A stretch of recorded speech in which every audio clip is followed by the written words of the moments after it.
Early light breaks through, music and dance calling you. The best part of waking up, exposures in your car. Welcome to Advanced Urban Geography Radio.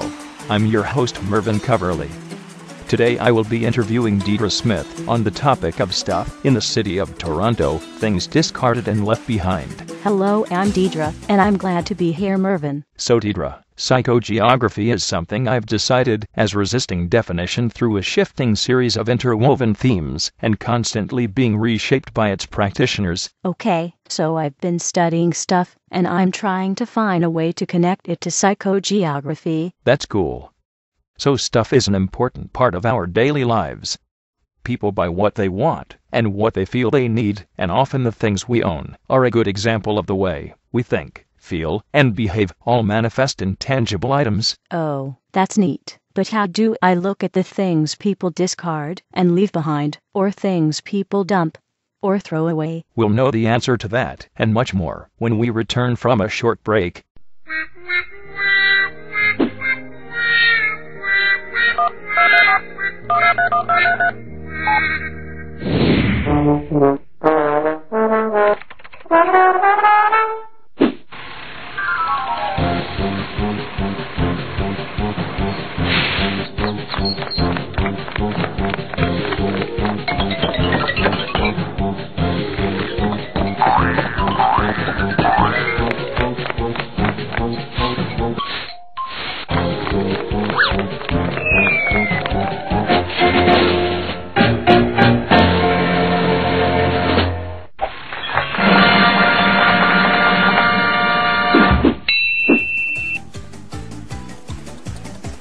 Welcome back, listeners. I'm Mervyn Coverly, and you're listening to Advanced Urban Geography Radio.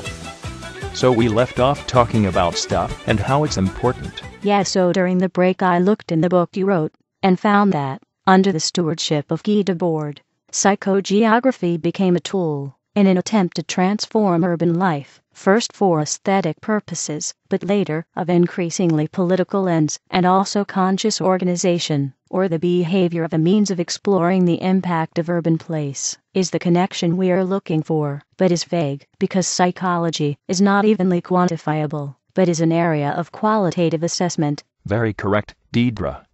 Now, stuff in the city is often a good indication of the socio-economic status of the people doing the discarding. People usually discard things that are no longer of value. I think you're right. People hold things and store them in lockers or pack them into garages if they value them, but when it gets discarded, it is no longer of value. But things found in the street could also be left by mistake or forgotten. Oh yeah, for sure. But I think we are out of time for today, and we'll need to continue this discussion again next week.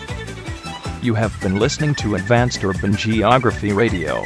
I'm your host Mervyn Coverly. Next up is Nav Baldeo, interviewing David Miller on what happened to Toronto last month.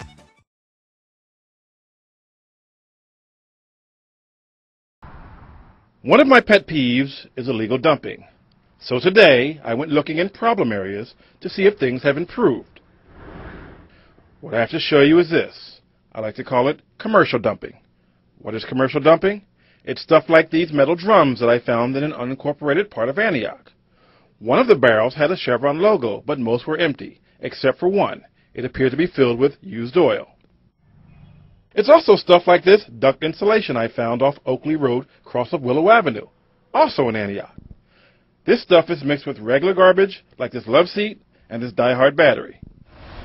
This is a section of Oakley, and I found buckets filled with unknown substances and black tar.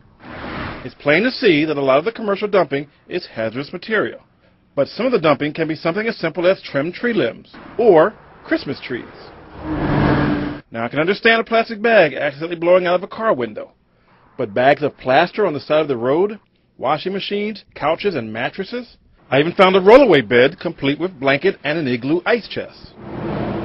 Contra Costa County appears to be the dumping grounds for just about anything, and even with stiff fines, the illegal dumping from commercial businesses and private parties doesn't seem to let up, costing taxpayers millions of dollars per year in cleanup costs. In Contra Costa County, Stanley Roberts, KRON 4 News. This is a recliner sofa left on the curb in Lake Merritt. And this is a newspaper stand next to the recliner sofa with the name ANG in large black letters.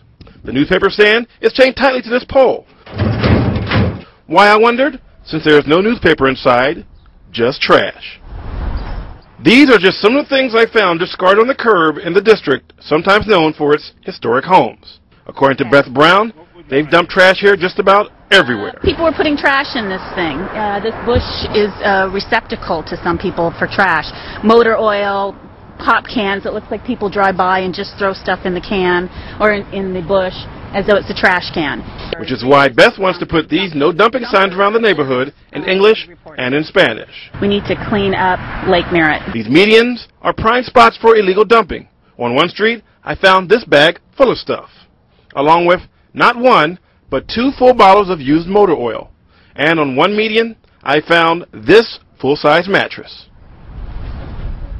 Mattresses appear to be the normal item dumped here, like these 2 sets I found on one street, along with this couch. I found this set on another street, and just a block away, this television, with remote control included. A note left on it says it still works. Wow, a free TV. But what I really need is a flat screen. Some of the not-so-normal things left on the street, this cargo box left in front of this beautiful home, and these Margaret Holmes can of spinach, along with Del Monte diced tomatoes. If you live in Oakland and you see someone dumping, you should contact the Oakland Department of Public Works. I placed their link on KRON4.com. In Oakland, Stanley Roberts, KRON 4 News.